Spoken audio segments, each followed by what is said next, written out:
আসসালামু আলাইকুম রাহমাতুল্লাহি ওয়া বারাকাতুহু। সম্মানিত প্রিয় মুসলিম ভাই ও বোনেরা, আজকে আপনাদের মাঝে আলোচনা করব পাঁচ ওয়াক্ত নামাজের সময়সূচি, তাহাজ্জুদ সেহরির শেষ সময়, ইশরাক রাস্তের নামাজের সময়সূচি, ইফতারের শেষ সময়, নামাজের নিষিদ্ধ ওয়াক্তসমূহ, সূর্যোদয় সূর্যাস্তের সময়সূচি, প্রত্যেকটা জেলা বিভাগ করে নামাজের সময়সূচি আলোচনা করব। তো আজ থেকে সোমবার 8ই সেপ্টেম্বর 2025 ইংরেজি, 24শে ভাদ্র 1432 বাংলা, 14ই রবিউল আউয়াল 1447 হিজরি, ঢাকা এবং তার পার্শ্ববর্তী এলাকার নামাজের সময়সূচিগুলো তুলে ধরবো।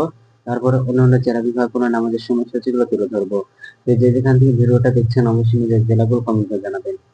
আজকে ফজরের নামাজের ওয়াক্ত শুরু হবে 4টা 27 মিনিটে, ফজরের নামাজের ওয়াক্ত শেষ হবে 5টা 40 মিনিটে, জোহরের নামাজের ওয়াক্ত শুরু হবে 12টায় এবং জোহরের নামাজের ওয়াক্ত শেষ হবে 4টা 24 মিনিটে, আসরের নামাজের ওয়াক্ত শুরু হবে 4টা 25 মিনিটে, আসরের নামাজের ওয়াক্ত শেষ হবে 5টা 54 মিনিটে, মাগরিবের নামাজের ওয়াক্ত শুরু হবে 6টা 15 মিনিটে, মাগরিবের নামাজের ওয়াক্ত শেষ হবে 7টা 29 মিনিটে, এশার নামাজের ওয়াক্ত শুরু হবে 7টা 30 মিনিটে, এশার নামাজের ওয়াক্ত শেষ হবে 4টা বেজে 21 মিনিটে।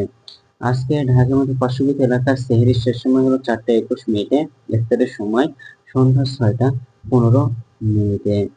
আজকে নফল নামাজের উত্তম সময় হলো 3টার সময়, অর্থাৎ ইশরাকের ওয়াক্ত শুরু হবে সকাল 5টা 55 মিনিট থেকে 8টা 35 মিনিট পর্যন্ত, জাসরের নামাজের ওয়াক্ত শুরু হবে সকাল 8টা 36 মিনিট থেকে 11টা 53 মিনিট পর্যন্ত, এবং তাহাজ্জুদ নামাজের ওয়াক্ত আজকে শুরু হবে এশার ওয়াক্তের সাথে সাথে শুরু হবে, এবং অর্থাৎ উত্তম সময় রাত 9টা 51 থেকে 4টা 21 পর্যন্ত।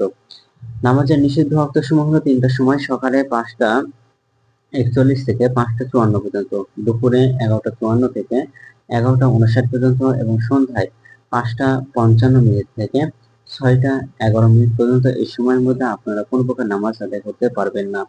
এই কারণে ঢাকার মতো পার্শ্ববর্তী এলাকায় নামাজের সময়সূচি এখন আলোচনা করব। বিভাগীয় শহরের জন্য উল্লিখিত সময়ের সঙ্গে যেসব বিভাগের সময় আপনারা যোগ বিয়োগ করবেন তা হলো অর্থাৎ আপনারা বিয়োগ করবেন চট্টগ্রাম 5 মিনিট এবং সিলেটে 6 মিনিট কম করবেন। ঢাকার মতো পার্শ্ববর্তী এলাকায় যে নামাজের সময়সূচিটা রয়েছে সেখানে চট্টগ্রামে 5 মিনিট এবং সিলেটে 6 মিনিট কম করবেন। যোগ করবেন খুলনাতে 3 মিনিট, রাজশাহীতে 7 minute, Rangpur 8 minute, Barishal 1 minute বেশি করবেন ঢাকার মতো পার্শ্ববর্তী এলাকার নামাজের সময়সূচি থেকে। এই কয়েকটা বিভাগে অর্থাৎ খুলনা, রাজশাহী এবং রংপুর এবং বরিশালটাতে এই কয়েকটা মিনিট যেগুলো আছে সেগুলো ঢাকার যেগুলো আলোচনা হবে সেখান থেকে এই কয়েকটা বেশি করবেন। আজকের ভিডিওটি এর মধ্যে ছিল আর এই সূত্র করে নিয়েছি স্ন্যাক ফাউন্ডেশন থেকে। ভিডিওটি ভালো লাগলে অবশ্যই চ্যানেলটি সাবস্ক্রাইব করে পাশে থাকবেন। ধন্যবাদ সকলকে। আসসালামু আলাইকুম ওয়া রাহমাতুল্লাহি ওয়া বারাকাতুহু।